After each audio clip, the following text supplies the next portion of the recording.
Gangs of Purvanchal, public, पैसा और power के खेल में आज देखिए पुरबिया डॉन की कहानी।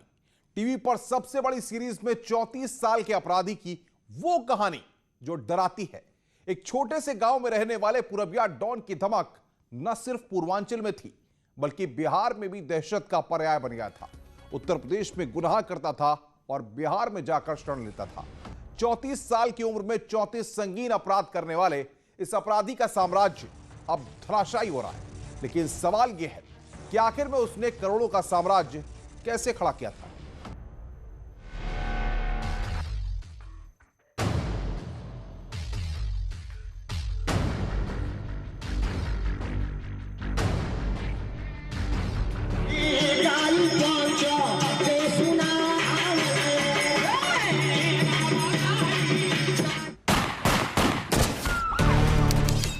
पूर्वांचल की धरती,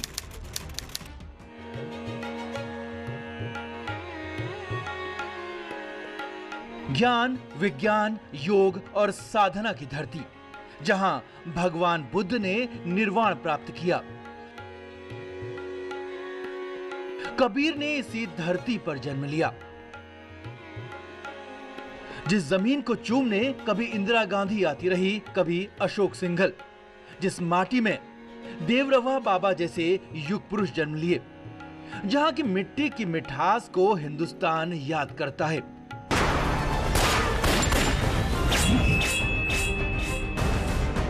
जहां जब क्षेत्रीय क्षत्रपों का वर्चस्व हुआ तो शांति का संदेश देने वाली ये धरती बेगुनाहों के खून से लाल होने लगी।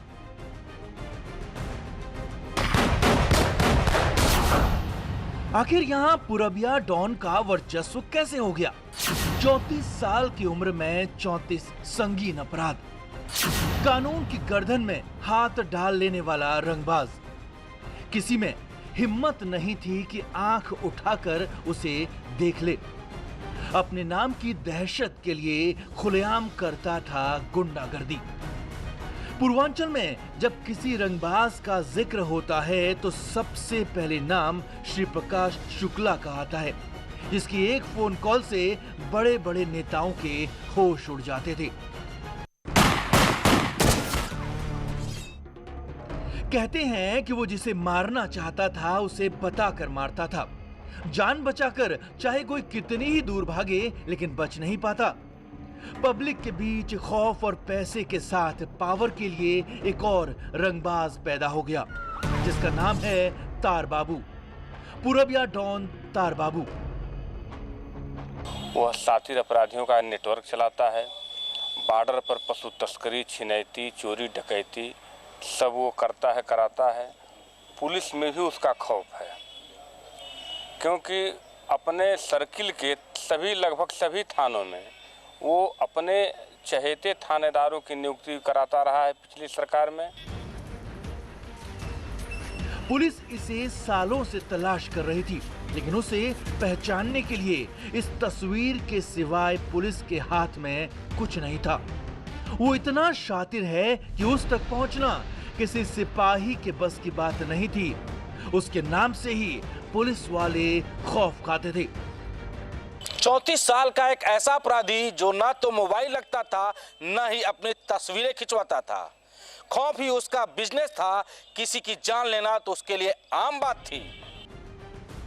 80 के दशक में जब पूर्वांचल में गैंगस्टर्स का उदय हुआ, उस वक्त रेलवे के ठेके और कोयले के काले कारोबार के वर्चस्व की लड़ाई चलती थी। मुख्तार अंसारी, धनंजय सिंह, ब्रजेश सिंह, बिहार के सीवान जिले के शहाबुद्दीन जैसे अपराधी इस खेल के बड़े खिलाड़ी थे। बंदूक की नोक पर वसूली और कत्ल के खेल में ये इतने बड़े हो गए थे कि राजनीति में भी दखल देने लगे। लेकिन वक्त के साथ साथ जब कानून का शिकंजा टाइट होने लगा तो पूर्वांचल में अपराध की प्रवृत्ति भी बदलने लगी। 2005 के बाद से अवैध शराब के कारोबार, जमीन पर कब्जे, सुपारी लेकर हत्या करने का चलन बढ़ गया।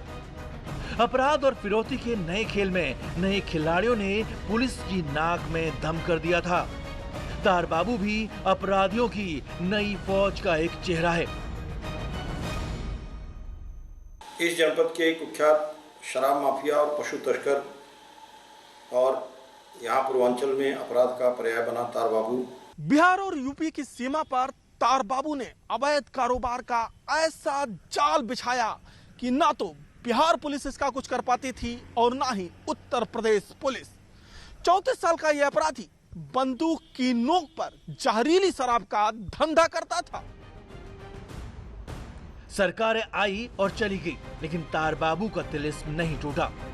वो बेखौफ किसी को भी मार देता था, किसी की जमीन पर कब्जा कर लेता था। अगर कोई आंख दिखाने की कोशिश करता तो उसके मन में खौफ का लावा भर देता था। लेकिन 2017 में जब सरकार बदली तो अपराधियों की उल्टी गिनती शुरू हो गई। –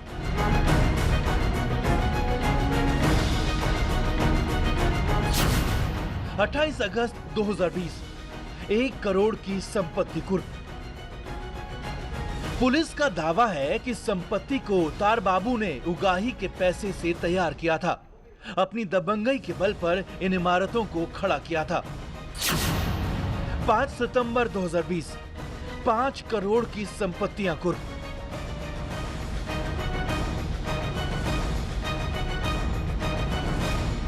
और धीरे धीरे इसी तरह देवरिया के प्रशासन ने तार बाबू के अवैध साम्राज्य को जब्त कर लिया। करोड़ों की संपत्तियों पर कार्रवाई कर उसकी कमर तोड़ दी। लोग कहते थे कि तार बाबू का कोई कुछ नहीं बिगाड़ सकता, पुलिस भी कुछ नहीं कर सकती। लेकिन योगी सरकार में पुलिस ने तार बाबू के तार टाइट कर दिए हैं।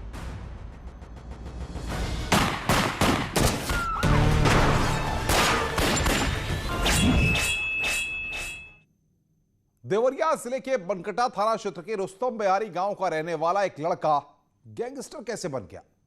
आज पुलिस ने उसकी संपत्ति कुर्क कर दी, लेकिन करोड़ों का साम्राज्य कैसे खड़ा किया गया?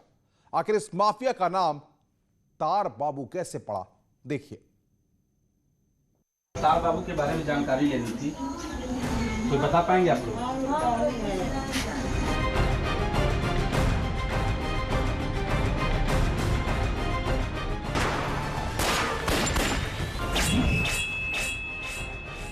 आप लोग कुछ नहीं जानती हैं? नहीं, हम लोग कौन ही आए हैं, हमें माता जी की तबीयत खराब। ठीक है। ये तार बाबू का खौफ है।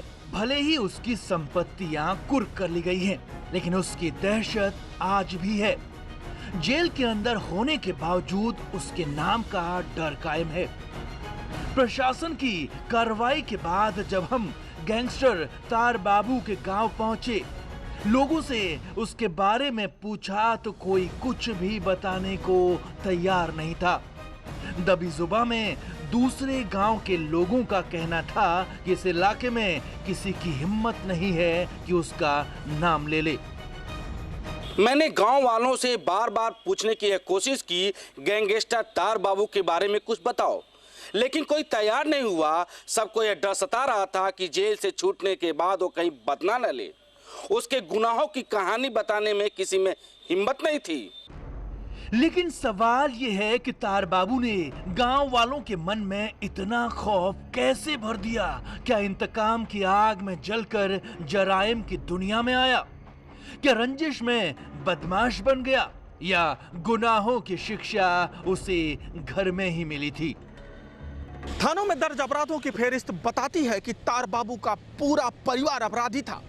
चाचा उमा यादव अपने जमाने में कुख्यात था, तो पिता रमाशंकर यादव के खिलाफ भी थानों में मुकदमा दर्ज था। ये परिवार दशकों से अपराध करता आ रहा है और उसी माहौल में तार बाबू पला बढ़ा था।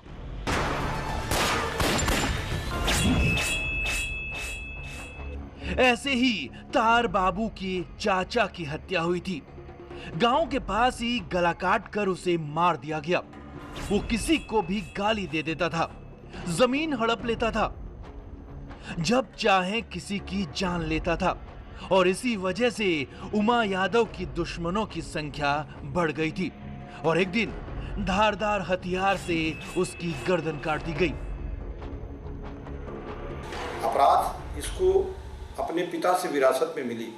इसका पिता भी इस क्षेत्र का कुख्यात शराब तस्कर और पशु तस्कर रहा है और इसके चाचा भी पशु तस्कर रहे हैं, कुख्यात पशु तस्कर रहे हैं, जिनकी पूर्व में हत्या हो चुकी थी।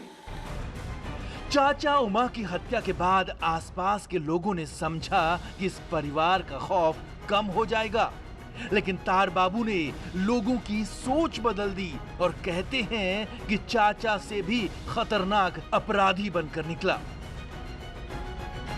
तार बाबू का असली नाम आज भी कोई नहीं जानता। पुलिस भी उसे तार बाबू के नाम से ही जानती है। आखिर ऐसा क्या हुआ कि अपराध की दुनिया में उसका असली नाम कोई नहीं जानता? कहते हैं कि जब तार बाबू के चाचा उमा यादव का खौफ था, उस वक्त ये बिजली के तारों की चोरी करता था। देवरिया कुशीनगर में बिजली के पोल पर लगे तार को ये उतार लेता था और बिहार में जाकर बेचता था। कभी कभी बिजली विभाग में रखे तारों को उठा ले जाता था और इसी वजह से इसका नाम तार बाबू पड़ गया। पिता और चाचा की सरपरस्ती में इसने अपराध का कखरा सीखा, लेकिन 2001 में पहली बार ये पुलिस की नजर में आया। यह 2001 में इसका पहला क्राइम रिपोर्ट हुआ और उसके बाद लगातार जराइम की दुनिया में आगे बढ़ता रहा। साल 2001 में आईपीसी की धारा 147, 323 और 506 के तहत बनकटा थाने में पहला मुकदमा दर्ज हुआ था और इसके बाद से ही पुलिस की निगाह इस पर पड़ी। लेकिन ये इतने शातिर तरीके से अपराध को अंजाम देता था कि पुलिस चकमा खा जाती थी। चोरी के तार बेचने के अलावा ये तस्करी भी करता था। यूपी से अवैध शराब बिहार भेजता था और बिहार से यूपी में स्मगलिंग करता था। जब पुलिस इसके पीछे पड़ती थी तो उन्हीं रास्तों से तार बाबू बिहार भाग जाता था। वह शातिर अपराधियों का नेटवर्क चलाता है। बॉर्डर पर पशु तस्करी, छिनैती, चोरी, डकैती सब वो करता है, कराता है। पुलिस में भी उसका खौफ है, क्योंकि अपने सर्किल के लगभग सभी थानों में वो अपने चहेते थानेदारों की नियुक्ति कराता रहा है पिछली सरकार में। बिहार के सिवान जिले को एक तरह से यह अपने छिपने का ठिकाना बना चुका था। मैं इस वक्त मौजूद हूं उत्तर प्रदेश और बिहार राज्य की सीमा पे। तार बाबू इन्हीं रास्तों से गौ तस्करी और शराब तस्करी करता था। हालांकि इस रोड पे ट्रैफिक कम होने से तार बाबू इस रोड का काफ़ी फायदा उठाता था। जब भी वो देवरिया जिले में वारदात करता था तो इन्हीं रास्तों से वो बिहार राज्य के कई जिलों में भाग जाता था। यहाँ तक कि पुलिस में भी उसके खास मुखबिर हुआ करते थे। तार बाबू यादव देवरिया जिले का ऐसा पहला अपराधी है जो पुलिस को खुली चुनौती दे रहा था। शुरुआत के कुछ सालों तक मारपीट और तस्करी में शामिल रहा, लेकिन साल 2007 में इसके खिलाफ हत्या का पहला मुकदमा दर्ज हुआ। बनकटा थाने में आईपीसी की धारा 302 और 201 के तहत केस दर्ज कर पुलिस तलाश में जुट गई है। बिहार बॉर्डर के नजदीक यह देवरिया जिले का बनकटा थाना क्षेत्र है, जहां पे कुख्यात बदमाश तार बाबू पे पहला मुकदमा सन 2007 में दर्ज हुआ, वो भी धारा 302 के अंतर्गत। हालांकि पुलिस की डायरी में कुल मिला के तार बाबू पे 34 मुकदमे दर्ज है, लेकिन कई ऐसे अपराध है जो पुलिस की डायरी में नहीं है।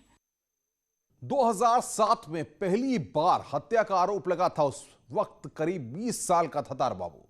हत्या के मामले में नाम आने के बाद वो पूरे इलाके में कुख्यात हो गया। लोगों के मन में डर बैठ गया, लेकिन ये और बेखौफ होता गया। इसकी हिम्मत इतनी बढ़ गई कि एक बार एक पुलिस वाले को दबोचकर घसीटता हुआ कई किलोमीटर तक ये ले गया।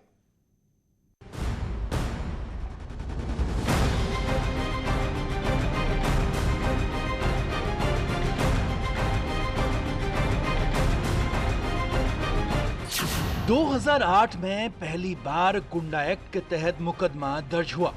2008 में ही 110 जी सीआरपीसी के तहत केस हुआ। 2011 में आईपीसी की धारा 323, 504, 506 के तहत मुकदमा दर्ज हुआ। 2011 में ही तार बाबू के खिलाफ हत्या के प्रयास का मुकदमा बनकटा थाने में दर्ज किया गया। साल दर साल इसके अपराध बढ़ते जा रहे थे। 2011 में पहली बार इसके खिलाफ गैंगस्टर एक्ट लगाया गया। भाटपार रानी पुलिस गैंगस्टर एक्ट के तहत मुकदमा दर्ज कर इसकी तलाश करने लगी थी, लेकिन ये किसी के हाथ नहीं आया। साल 2012 पहली बार पुलिस पर हमला। तार बाबू का हौसला इतना बढ़ गया था कि वो पुलिस वालों को भी निशाना बनाने से नहीं चूक रहा था। साल 2012 में सलेमपुर कोतवाली क्षेत्र में तार बाबू फर्जी आरटीओ अधिकारी बनकर ट्रक वालों से वसूली कर रहा था। सड़क किनारे खड़े ट्रकों को देखकर पुलिस को शक हुआ। जैसे ही पुलिस मौके पर पहुंची, तार बाबू ने हमला कर दिया।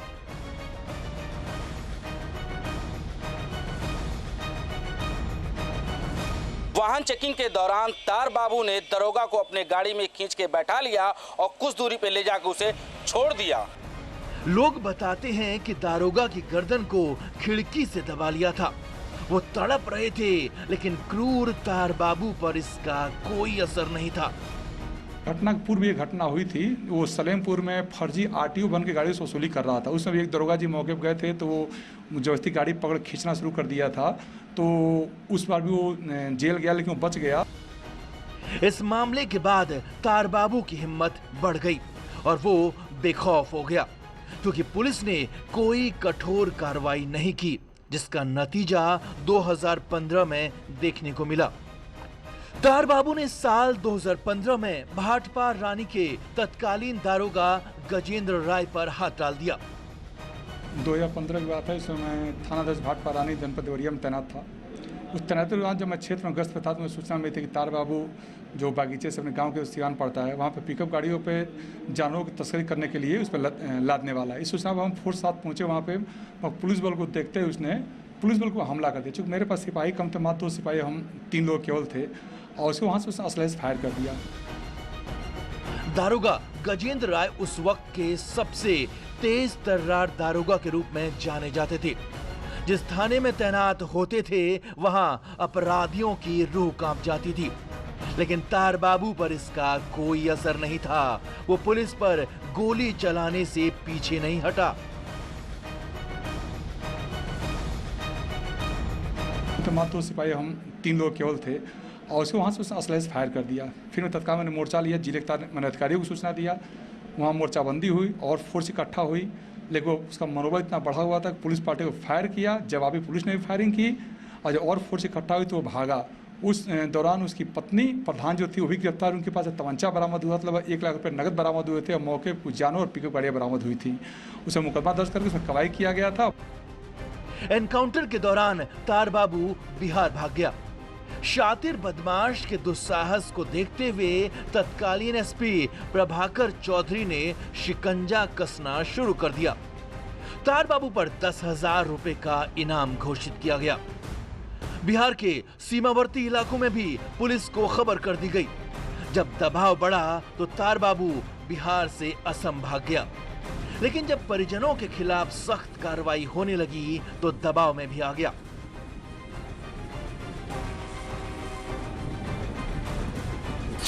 तार बाबू ने 20 अगस्त 2016 को कोर्ट में सरेंडर कर दिया, लेकिन पुलिस को भनक तक नहीं लगी।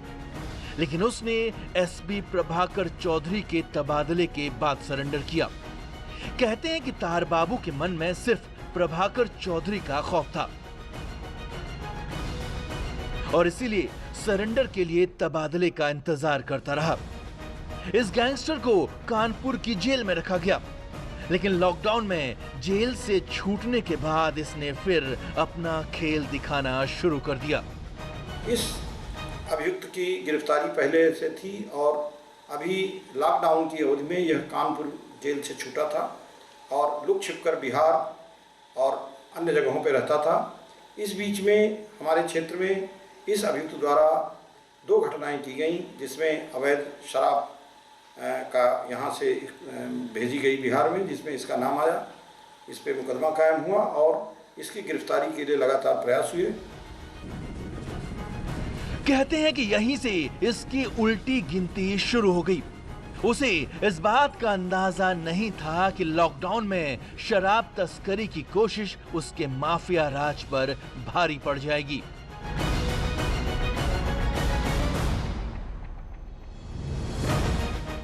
योगी सरकार के सख्त आदेश के बाद यूपी पुलिस ने पहले तो इनकी कुंडली बनाई और फिर अवैध साम्राज्य की लिस्ट तैयार की।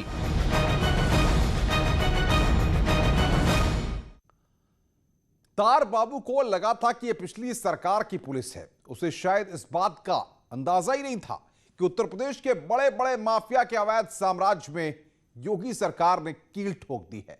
जेल से छूटने के बाद भी उसकी रंगबाजी नहीं गई थी। पुलिस का कहना है कि वो कोरोना काल में भी तस्करी करता रहा और यही उसकी सबसे बड़ी गलती थी।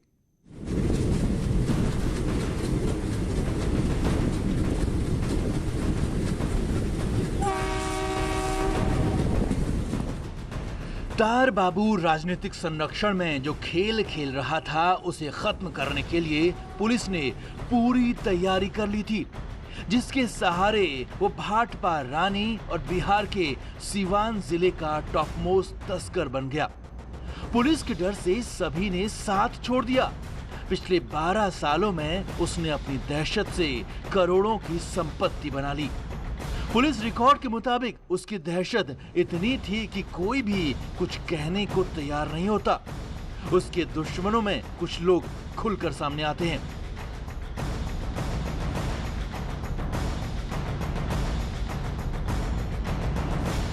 ये जो अपने हमारे बहनोई के भाई थे 1980 में उनकी हत्या हो गई। क्यों? अरे कुछ विवाद चल रहा था वहाँ भाटपार में। ये लोग पैसे लेके तीनों भाई उसमें मुलजिम हैं। कौन हत्या किया था? यही लोग थे तीनों भाई। कौन कौन? अरे तार बाबू के पिताजी, उनके 3 भाई ने हैं। तीनों का परिवार है, वो सबों का जो है एक ही धंधा है। उसी धंधे की वजह से तार बाबू का पूरा साम्राज्य अब खत्म होने के कगार पर है। लॉकडाउन में शराब तस्करी में जब नाम आया तो ये फरार हो गया। इसके बाद पुलिस टीम पीछे पड़ गई। गिरफ्तारी न हो पाने की स्थिति में इस पर 25,000 का इनाम घोषित किया गया। साथ ही इसको प्रोक्लेम्ड ऑफेंडर घोषित करने के लिए कोर्ट में एप्लीकेशन दी गई और इसके सभी संभावित स्थानों पर यहाँ और बिहार जहाँ जहाँ था दबिश दी गई। इस बीच में यह चकमा देकर एक दिन दबाव पड़ने के कारण यहाँ कोर्ट में सरेंडर हो गया। वर्तमान में जिला जेल देवरिया में ये निरुद्ध है। 26 अगस्त 2020 को तार बाबू ने सरेंडर कर दिया। इसके बाद पुलिस ने इसकी संपत्तियों की लिस्ट बनाई और एक एक कर भाटपा रानी, सलेमपुर, देवरिया समेत जहां जहां संपत्तियां हैं उन्हें कुर्क कर दिया। जमीन से लेकर मकान तक सब पर ताला जड़ दिया। इनका लंबा इतिहास रहा है अपराध में और बिहार बॉर्डर में सटे होने के नाते उसका फ़ायदा भी इनको वो बीच बीच में लेते रहे हैं। तो इसलिए एक व्यापक कार्रवाई करते हुए लगभग 8 करोड़ की संपत्ति देवरिया प्रशासन ने जब्त किया है।